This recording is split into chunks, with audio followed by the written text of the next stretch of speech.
Barakatah Yahweh, Barakatah Yahweh Shai, Bahasham, Rakahak Wadash, Barakatum.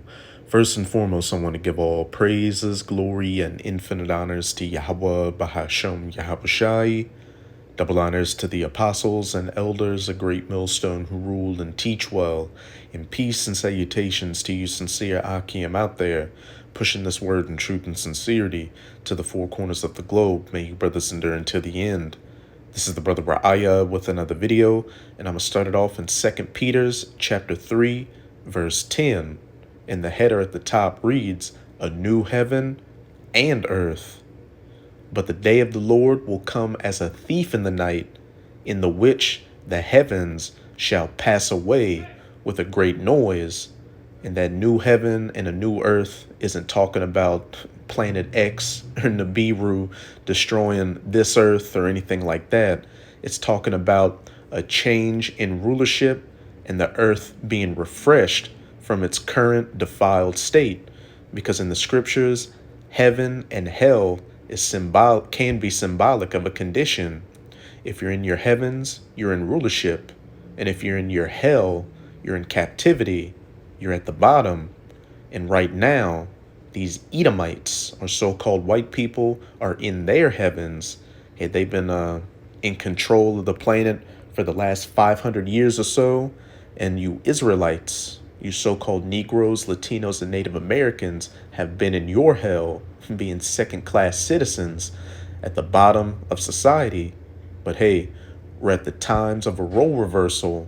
We're living in the last seconds of the last days before the end of this heaven of these Edomites and, these other heathens that have cleaved unto them, and the end of the hell of the Israelites, when Yahushai Hamashiach, whom the world ignorantly refers to as so-called Jesus Christ, makes a second coming to end Esau's rulership completely and begin establishing Jacob's rulership, the kingdom of heaven, where Israel is going to rule for eternity. And you heathens, beginning with you Edomites, are going to begin your hell, going into 1,000 years of hardcore bondage and slavery, building up the kingdom of heaven. But the day of the Lord will come as a thief in the night, in which the heavens shall pass away with a great noise, Esau's rulership, and the elements shall melt with fervent heat. The earth also and the works that are therein shall be burned up. And what's also going to usher in the end of Esau's heavens, besides Yahushai's second coming, is nuclear destruction.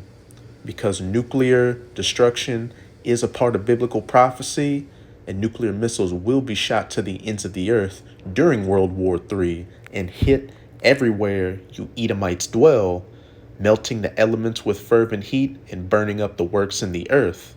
And the United States of America, Esau's stronghold, is going to be completely wiped off the face of the earth by 200 million nuclear missiles that's going to turn it into the biblical lake of fire from sea to shining sea, and then a desolate, uninhabitable wasteland afterwards.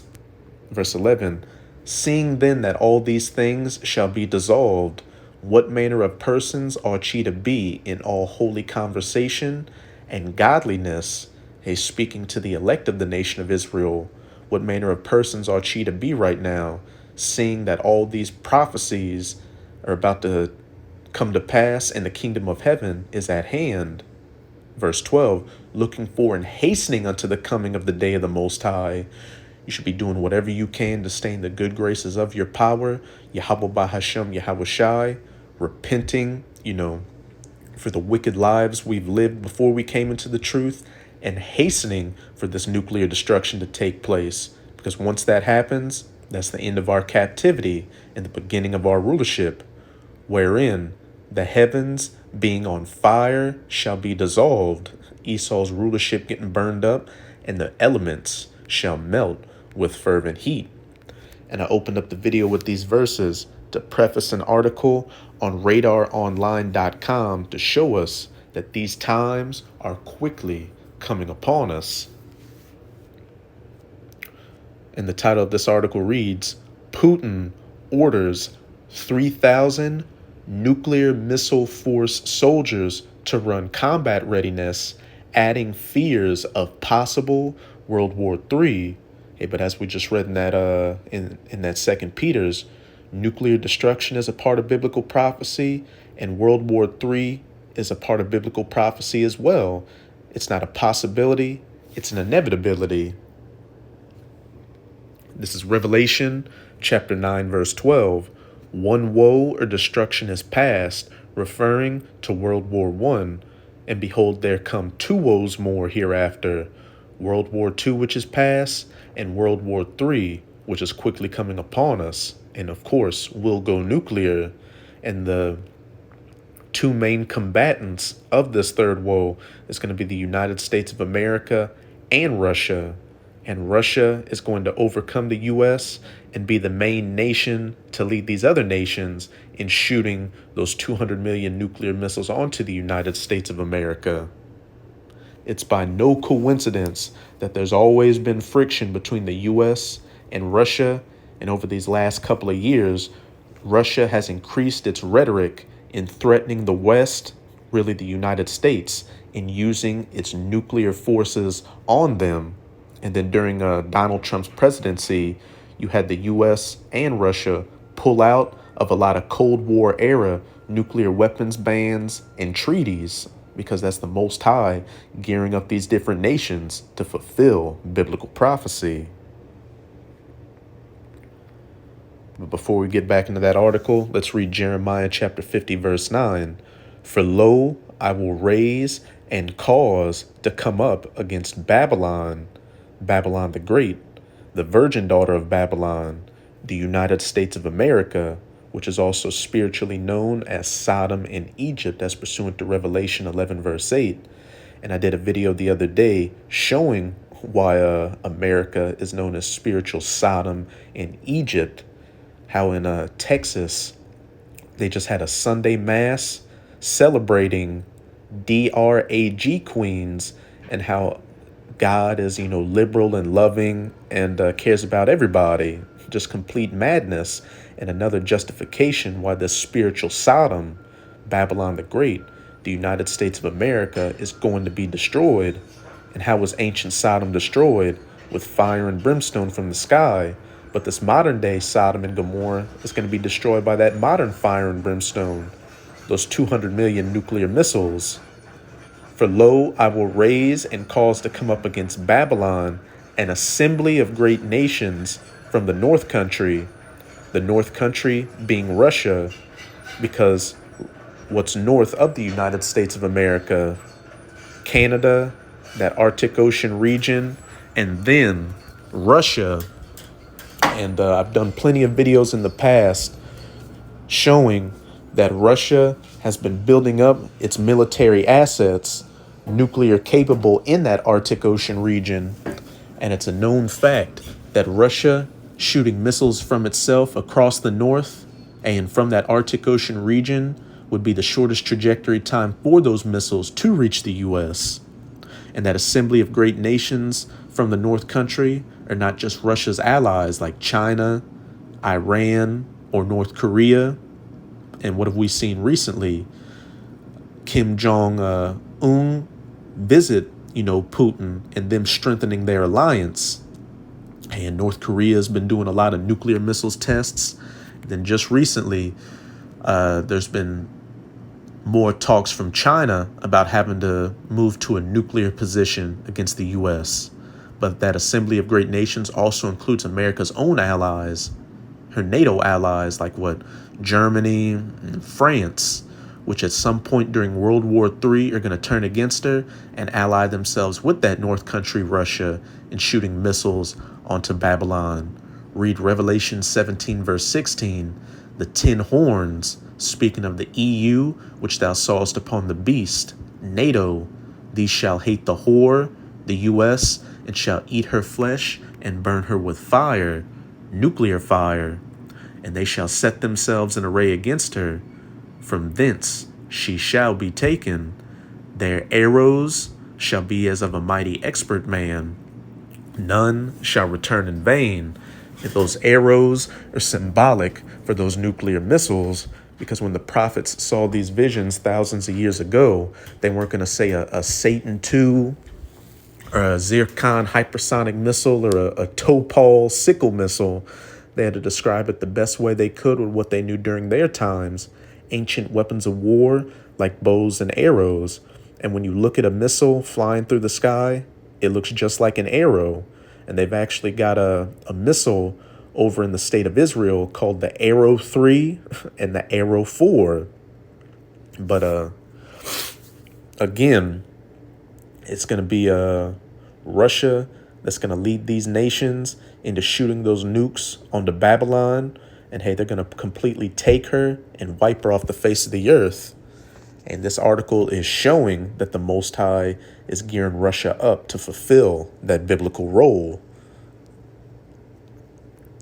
Fears of a potential World War III were heightened after Vladimir Putin ordered thousands of troops from his nuclear missile force to run combat readiness exercises, RadarOnline.com has learned.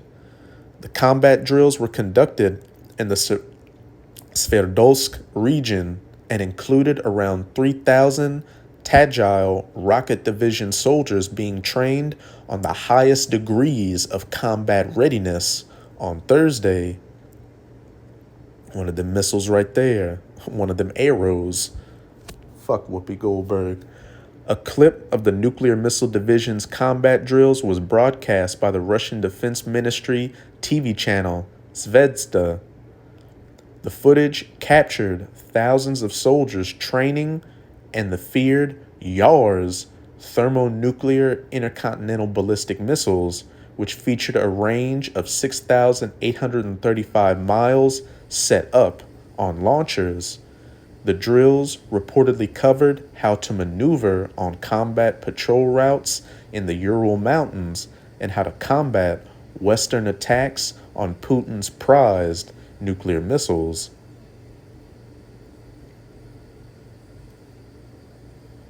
The missile regiments equipped with mobile YARS ground-based missile systems are actively changing their field positions, Zvezda reported. So with this article, you get the point. But biblical prophecy is taking place right before our very eyes. And the end of these heavens, and this current age of the rulership of the heathen nations, chiefly by the Edomites, is over, and the heavens of the Israelites is about to begin. And it will last for eternity. Now let's get back into these precepts. This is Joel chapter 2. I'm going to start at verse 1.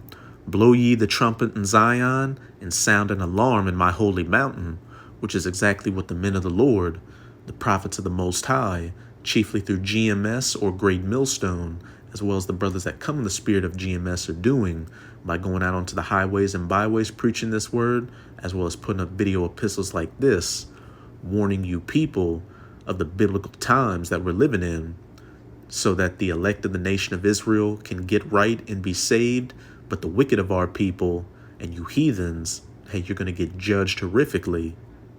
Let all the inhabitants of the land tremble, for the day of Yahweh cometh, for it is nigh at hand, a day of darkness and of gloominess, a day of clouds and of thick darkness, as the morning spread upon the mountains, a great people and a strong.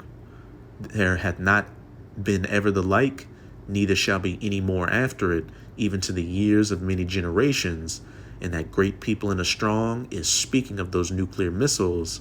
And where it says there had not been ever the like, that's because these missiles came about very recently, beginning with those 2 atomic bombs dropped on Nagasaki and Hiroshima during World War II. And where it says neither shall be any more after it, when these nations shoot their nuclear missiles, every single one is going to be used. And after the dust settles, Yahushai and the 144,000 who are fishers of men right now, prophesying this word, are going to be hunters of men in new spiritual bodies. Think about 144,000 supermen, and all together and led by Yahushai, they're going to begin rounding up the survivors after this nuclear destruction, beginning with the elites and slap chains on you so you can begin that hardcore slavery of building up the kingdom of heaven for the first 1,000 years of it. And Abaratazam of that number, hey, we're never going to allow you to build weapons of war anymore. A fire devoureth before them that warhead at the front of the missile, and behind them a flame burneth, the rocket booster at the back of it. The land is as the Garden of Eden before them, life going on as usual, cities, parks, people committing wickedness, animals, etc., etc. And behind them, a desolate wilderness. After those nuclear missiles hit their targets, it's going to look like something out of a horror movie, like Fallout or Mad Max. Yeah, and nothing shall escape them. The appearance of them is as the appearance of horses, and as horsemen so shall they run. Like the noise of chariots on the tops of mountains shall they leap, like the noise of a flame of fire that devoureth the stubble, as a strong people set in battle array. Before their face the people shall be much pained, people in anguish and fear and utter horror when they hear those sirens going off and those alerts that the missiles have been fired and they see them flying through the sky. All faces shall gather blackness or ash, soot, people getting burnt to a crisp by these nuclear missiles. But now I'm going to close it out in Zechariah chapter 14, verse 12. And this shall be the plague wherewith Yahweh will smite all the people that have fought against Jerusalem. And go to Psalms chapter 83 to see the table of nations, of heathen nations that confederated themselves to fight against the children of Israel. And at the head of that list are you Edomites. And the main place of affliction for the children of Israel has been the United States of America. So it's going to receive the worst judgment, the full force of this plague. Their flesh shall consume away while they stand upon their feet, and their eyes shall consume away in their holes, and their tongue shall consume away in their mouth. And what will cause somebody's flesh, eyes, and tongues to consume away while they stand upon their feet? Them getting burned up by nuclear missiles. A perfect visualization of this, which we always bring up, is that scene in Terminator 2 where Sarah Connor had that dream of nuclear destruction, and she was literally standing up and grabbing that fence as that nuclear fire burned her flesh off her skin, her eyes out of her head, and her tongue out of her mouth. So that's it with this video. And with this video, I hope you sincere Akim and Akwath were edified. Just keep strong, as we can clearly see, we are almost out of this final wicked captivity of the heathen nations, chiefly of the Edomites. And as always, I'm going to say Abad Babal, Kwam Yasharallah, and until next time, Shalom.